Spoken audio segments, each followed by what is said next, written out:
স্থানীয় সময় রোববার মেক্সিকো সিটির রাস্তায় ঢল নামে হাজারো মানুষের। আবাসন সংকট, বাড়ি ভাড়া বৃদ্ধির প্রতি ক্ষোভ ও বিদেশি বাসিন্দাদের স্প্যানিশ ভাষায় কথা বলার আহ্বান জানিয়ে শান্তিপূর্ণ মিছিল করেন তারা। নিরাপত্তার জন্য গোটা এলাকায় পুলিশ মোতায়েন করা হয়। স্থানীয় ব্যবসায়ীরা দোকানের বাইরে বিভিন্ন প্ল্যাকার্ড ঝুলিয়ে ভাঙচুর থেকে বিরত থাকার জন্য বিক্ষোভকারীদের প্রতি আহ্বান জানান।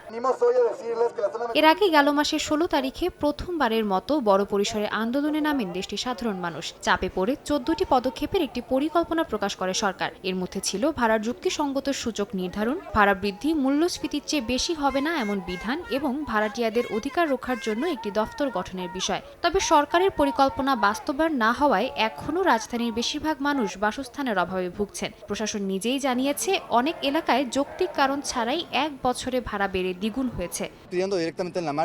আমরা আবাসনকে সাধারণের কাছে সহজলভ্য করার জন্য একটি কঠোর আইন চাই মানুষের মৌলিক অধিকার রক্ষা হোক।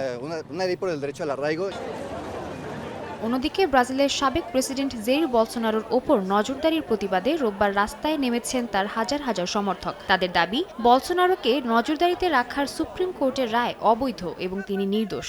বিক্ষোভকারীরা মার্কিন ও ইসরায়েলি পতাকা হাতে নিয়ে make America great again cap পরে বলসোনারোর পক্ষে স্লোগান দেন। এর আগে শুক্রবার ব্রাজিলের অভ্যন্তরীণ বিষয়ে মার্কিন প্রেসিডেন্ট ডোনাল্ড ট্রাম্পের হস্তক্ষেপে সহায়তার অভিযোগে জেইর বলসোনারোর কার্যালয়ে তল্লাশি চালানোর নির্দেশ দেন সুপ্রিম কোর্ট। পায়ে নজরদারি ডিভাইস পড়তে বাধ্য করা হয়েছে তাকে। সাদিয়া তাসনিম, সময় সংবাদ।